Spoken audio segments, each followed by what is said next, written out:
व सर्व उपस्थित असलेल्या मान्यवरांना प्रथम माझा प्रणाम. मित्रहो, स्वातंत्र्य दिनाच्या या सोनेरी प्रकाश किरणात एका तेजस्वी वीरांगणेची, एका झुंजार रणरागिणीची रुपेरी शौर्यगाथा सांगताना खरंच आज मी खूपच भारावून गेले आहे. या देशात जन्मलेली सर्वात पराक्रमी स्त्री, तुमची, माझी व सर्व क्रांतिकारकांची स्फूर्ती देवता म्हणून ओळखली जाणारी महानायिका म्हणजेच राणी लक्ष्मीबाई. तिच्याबद्दल बोलावे तितके कमीच आहे. एक होती झाशीची राणी, एक होती झाशीची राणी, अमर तिचे शौर्य कहाणी. हे छोट्या स्वामिनीच्या ऐका हो आज जुबानी.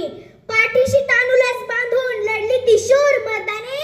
क्रांतीची ती अजरामर गाथा जाणा तुम्ही सर्वांनी, जाणा तुम्ही सर्वांनी, जाणा तुम्ही सर्वांनी.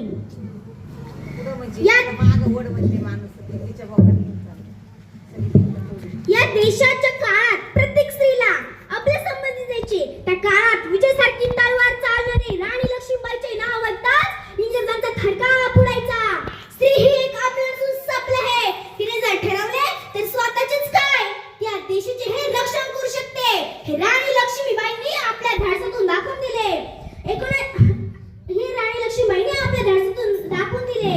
राणी लक्ष्मीबाईचा जन्म 19 नोव्हेंबर 1828 रोजी उत्तर प्रदेशातील वाराणसी येथे झाला. त्यांच्या लहानपणीचे नाव मणिकर्णिका उर्फ मनु असे होते. झाशी संस्थानचे राजे गंगाधरराव त्यांच्यासोबत विवाह झाला तर लक्ष्मीबाई नावाने ओळखू लागल्या. त्यांना लहानपणापासून मलखांब, तलवारबाजी व घोडेस्वारीची प्रचंड आवड होती.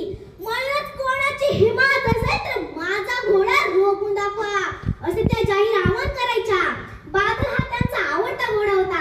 पुत्र केवळ 3 महिन्यांचा असताना आजारपणामुळे त्याचा मृत्यू झाला. पुढे दामोदर बाळास त्यांनी दत्तक घेतले होते. पुढे गंगाधरराव यांचाही मृत्यू झाला. 1857 साली भारतामध्ये इंग्रजांच्या विरुद्ध सर्वात मोठा व अजरामरचा उठाव झाला. या लढ्यात राणी लक्ष्मीबाई प्रमुख सैनिक होत्या. स्वातंत्र्य लढ्यात तात्या टोपे यांनी खूप मोठी मदत केली होती. मेरी झाशी मैं नहीं दूंगी असं त्या वाघिणीने ठणकावून सांगितलं. ते आपले छोटेसे बाळ